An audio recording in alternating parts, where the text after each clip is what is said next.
Cal, Stanford, Virginia, Auburn. What do these four programs have in common? Well, it's not some ACC scheduling pod if Auburn joined the ACC. It's not a list of schools that have rejected my applications, and it's not a list of schools that have orange and navy as their color scheme, plus Stanford, and if you ignore the fact that gold isn't navy blue, and if you ignore Syracuse, Illinois, UCSA... Okay, this joke is dead. Those four schools are all the Power 4 programs that have not yet had a 7-win season in the 2020s. You might say, how did we get here? And for Auburn at least, I can give the explanation. But first, to explain how bad this program has gotten over the years, I think it's best if I give some more stats that show that this isn't any ordinary period in the overall history of Auburn football. During the 2020s, Auburn has had a record of 28-33. 3 of those 28 wins came against Power 4 teams that finished the season with their winning record, and only 2 of those 3 wins were actually due to players playing well and good scheme, as the 2021 win against Ole Miss came after a streak of 4 tough opponents in a row for Ole Miss, with 2 of those games being on the road. Auburn had just had a bye week before that game, and Ole Miss was a very injured team, and Auburn was playing at home. Quarterback Matt Corral was already a stretch to even be playing in that game and got re-injured during the game. Meanwhile, there were guys buried on the depth chart playing wide receiver for them in that game. What this means is that all these factors combined for the Auburn win, in my opinion. If that game is placed anywhere else on the schedule, it's an Auburn loss. I understand teams can be inconsistent, but a team that struggled with Georgia State doesn't beat a top 10 team a month later unless something has happened to that top 10 team. Oh, what's that? Footage of Alabama playing against Vanderbilt last year that completely invalidates the point I just made? Well, shut up. But I will say, having been in attendance for that other good win a year ago, it felt amazing. Finally, something disastrous didn't happen when playing against a formidable opponent. Sure, we did blow a 21-point lead, and sure, we had a bunch of false starts near the goal line at the end of the game, which resulted in kicking a field goal to go to overtime instead of punching the game-winning touchdown. But still, beggars can't be choosers.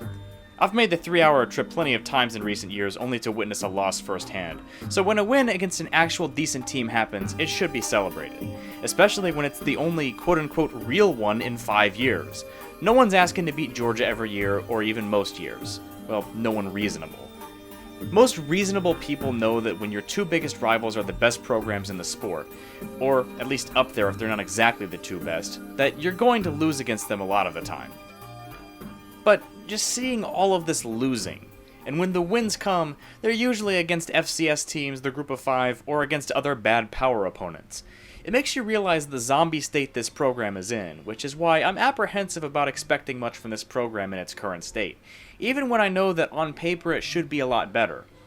But we said that last year, and last year was a pile of crap with a cherry on top, that cherry being the Texas A&M win. It's notable that of the 3 quote-unquote good wins, only one of them came on the road, that being the 2021 Arkansas game. The 2020 Arkansas game should be considered a loss for all intents and purposes, and so if we do that, Auburn has defeated Arkansas 0 times at home in the 2020s. None of those 3 Arkansas teams were stellar, and even Arkansas fans will tell you that. But even given what I've just told you, somehow Auburn defeated a ranked Arkansas team that finished with 9 wins in 2021, but hasn't beaten any Arkansas team at home in the 2020s decade. That 2021 Arkansas team comfortably beat a Penn State team that beat Auburn. They beat a Mississippi State team that beat Auburn, and they comfortably beat a Texas A&M team that held Auburn to 3 points. By all standards, this win should not have happened. But games are not played through the transitive property. You have to actually show up and win them. And when Arkansas got the short end of the stick scheduling-wise, having been away from home for basically a month, showing up and winning became too tall of a task for them. And that's really the point of all of this. For the past few years, Auburn football has taken the mantra show up and win and misinterpreted it. It doesn't mean by the mere act of showing up you have won. Show up and win are 2 different things that must be done and are not equivalent to each other. But this program has acted as if they were, and has paid the price in terms of results because of it. And the fans do not help this. But we'll get to that when we get to that. For now, it's time to look at the root cause of this state of the Auburn program. When we do, we'll see why the program is a perennial loser, and why, in my opinion, it is doomed to stay that way for a while. This man, Gus Malzahn, and Okay, everyone, especially Auburn fans, has an opinion about this guy. The magical 2013 season began his tenure here, and when the rest of the seasons he had didn't meet that standard, fans weren't happy with him. Auburn fans can get mad at me, but we all know it to be true. At the time Gus Malzahn was here, and especially in later years, there was no more difficult place possible to replicate 2013's success than right here. So, let's just go year by year, shall we? 2014 was a valiant effort, but fell apart toward the end. The Texas A&M and Georgia losses, and especially the latter of those two, were questionable, with both of those teams being very mortal that year. Though beating a very good Ole Miss team and leading Alabama at the half in Tuscaloosa are two good accomplishments that at least warrant giving Gus a pass. 2015 was only one of 2 years of the Malzahn era that I consider to be outright bad. The offensive ineptitude tied to hitching his wagon to Jeremy Johnson, the lack of decent wins that year, I'll let you decide if A&M counts, and so on. 2016 was a year that, while not great, had some good moments. Yes, the Texas A&M loss was bad. Yes, the Georgia loss was bad. And that was really the last chance to get Georgia before they became Georgia, and we just didn't. 2017 was probably the second best year of Malzahn's tenure at Auburn. The LSU game was quite a low moment, but beating both Alabama and Georgia when they were ranked number 1 twice in 3 weeks is an accomplishment. For most Auburn fans, this is probably the expected result for every season, which, in my opinion, is not a realistic expectation. Even when we did well that year, we came back to earth in 2 games against the Georgia team that we had just beaten weeks earlier. This means that Kirby Smart's only loss to Auburn was avenged just weeks later, and it also means that the statement, Kirby Smart has beaten Auburn every year he has been the head coach at Georgia, is technically true even with the lone loss. As I'll explain later, Auburn will never be Georgia. It will never be Alabama. But it will, at most, be a program capable of beating them once every few years, and that's okay. But that conversation is later in the video. 2018 was a disappointing year because most people, including myself, were expecting similar results in Stidham's second year. Obviously, this didn't happen. The losses to Georgia and Alabama were whatever. The loss to LSU is quite a funny story, actually. Auburn had a 21-10 lead over LSU in the game. The previous year, Auburn had a 20-0 lead over LSU before losing 27-23. Knowing the context, it's understandable why people were pissed off that LSU won that game 22-21 on a game-winning field goal. My experience watching that game was that I didn't feel very good that day. My mother was at the game, and I had fallen asleep at home when Auburn had its 11-point lead, and I woke up exactly when the game ended. I was dumbfounded at how pretty much the exact same thing could happen 2 years in a row, but alas, it did. Really, the only game Auburn lost to a team definitively worse than it that year was the Tennessee game. People might have a problem with that statement and say that we should have been able to beat Mississippi State, and that loss was unacceptable. I'll at least grant that we should have scored more than 9 points against them, but there was no shame in losing to that Mississippi State team as the team that we were. Number 1, we finished the season with the same record as them. Number 2, only Clemson allowed fewer points out of Alabama that year than Mississippi State did. And number 3, that Mississippi State team handled Texas A&M, and we had beaten Texas A&M later that year. I actually think Auburn fans do this a lot, where they think a team that beats us has no business beating us, just based on the name of the team instead of how good they actually are. These were the people telling you after the 2021 Arkansas win that it wasn't an upset, even though, by every reasonable standard, it was. These were the people that will tell you no Auburn win is an upset unless it's against Alabama or Georgia. Just absolute delusion.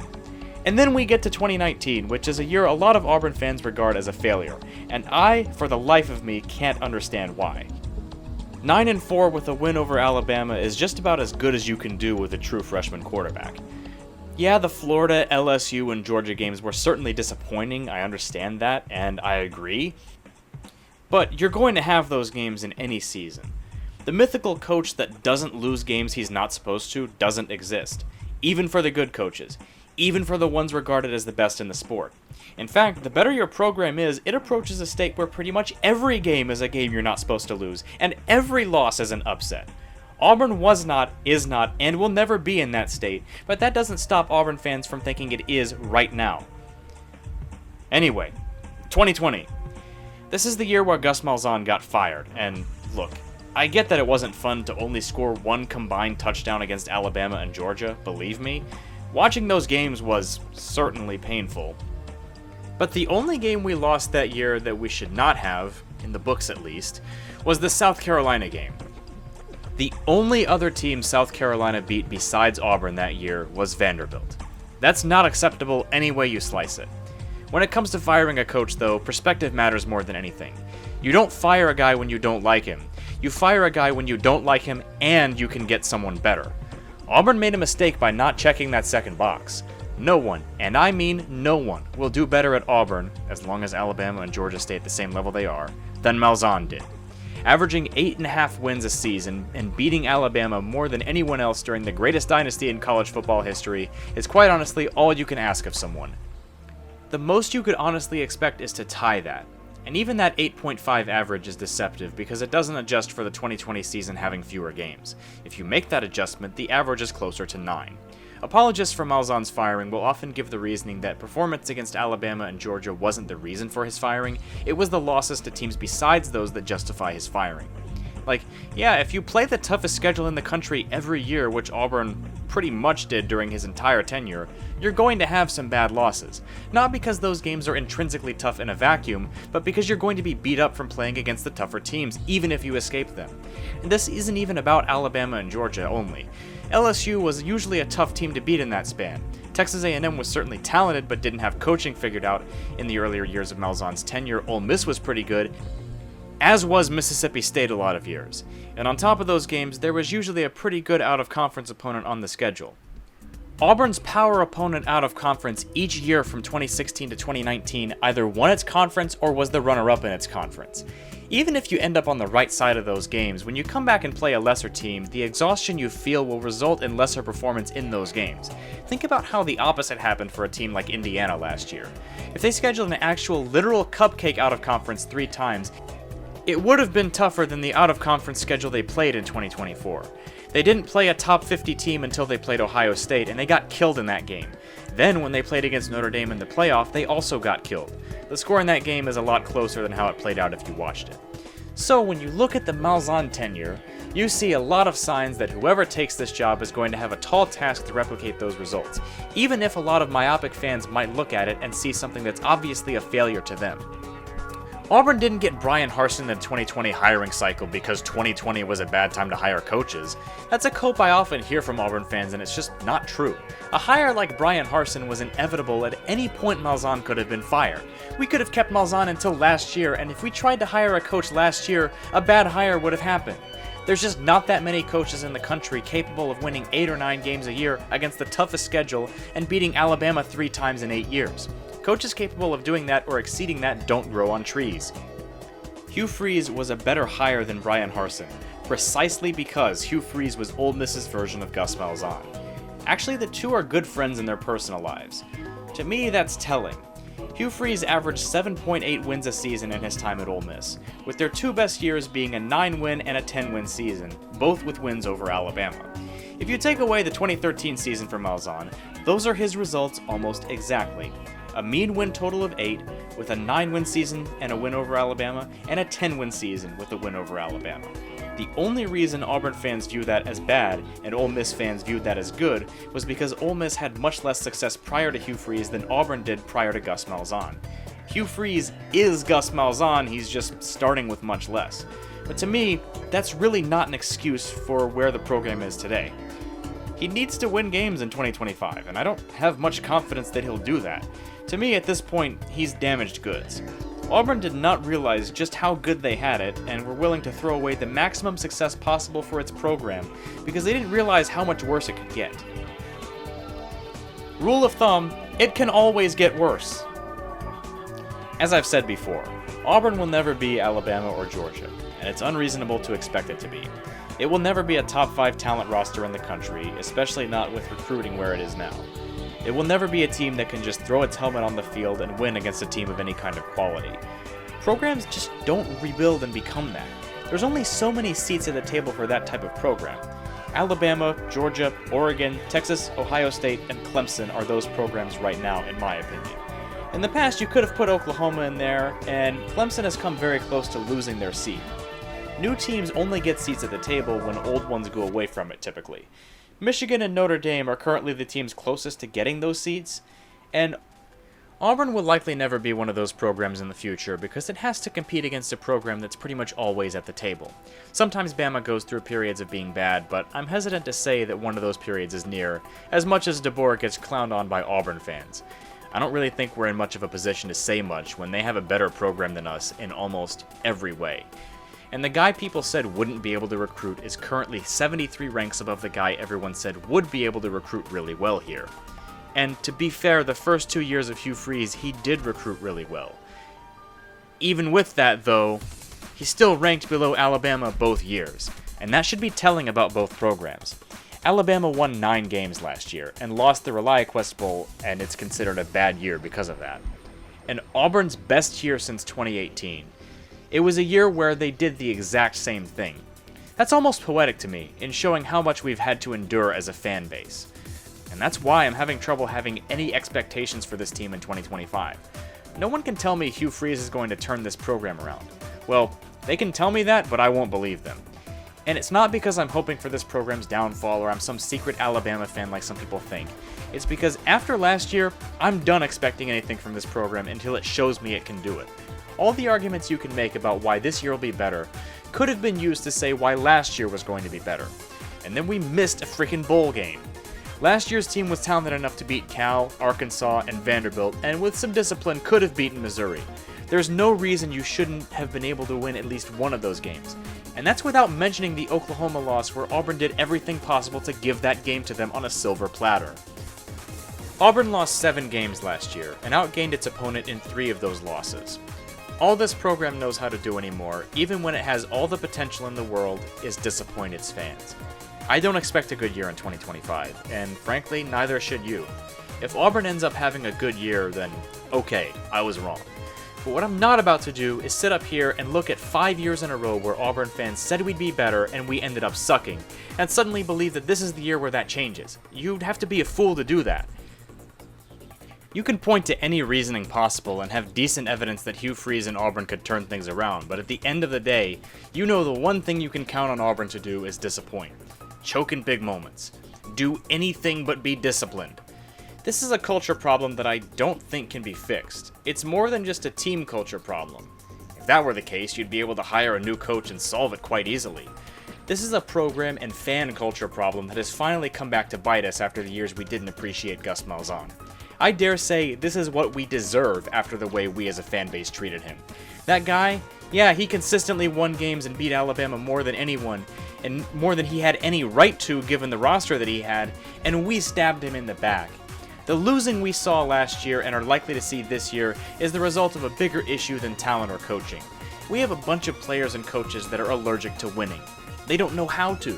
The next ones aren't going to either because it's a program issue. If Auburn football started a chess game where they have their opponent in check, they'd get checkmated within 5 turns because that's how all these losses against equal or lesser opponents go. Winning spirit left this program with Gus Malzahn, and it doesn't just get reconstructed from nothing. And it's turned Auburn into the laughingstock of college football. When you listen to interviews with Hugh Freeze, he acts like he doesn't know how to win with the team he has, because he very likely doesn't. Hugh Freeze has been a winning coach other places, but Auburn is the place where the expectations are so high, and the reality so much lower than that expectations are almost impossible to meet every year. And the players feel it so much they play tighter than any team I've ever seen this side of a Scott Frost Nebraska team. That can't be remedied with a coaching change. It's just a problem you have with the program. It's like this program tries its best to lose, and when you listen to Hugh Freeze and John Cohen talk about recruiting and why it's so bad, it supports that theory. We feel like August 1's a big day coming up. For those of you who aren't aware, and I'm sure you are aware, August 1 is the first date that a prospective student athlete can receive an offer on paper. Okay, that's a big day. It's not rumor, it's not innuendo, it's not this person said this, it's an offer on paper. We're a good distance away from August the 1st, and we're a really good distance away from December. Yeah, it's quite different. It's first of all, you want to make sure you are operating with what the settlement says, and we think we are. going by what we believe to be the accurate interpretation of it. It's not really to our advantage to what we're doing right now, but because others, I think, are operating in a different manner. But the main thing is that I don't think people understand is retaining your current roster, and that affects. It used to not affect high school recruiting. You were going to sign your 20 to 25 guys, but now with the salary cap, you have to look at a room like our wide receiver room, where on paper we're not losing a single kid. This is only something you do when you're actively trying to sabotage a program and be a loser. We all know no one is going to enforce the supposed violations Freeze and Cohen think these other programs are doing, so essentially what they're doing is driving blindfolded and expecting to get to their destination. Well, if the destination is the SEC's trash can, they are definitively getting there. When Hugh Freeze said he wanted to get to a bowl game,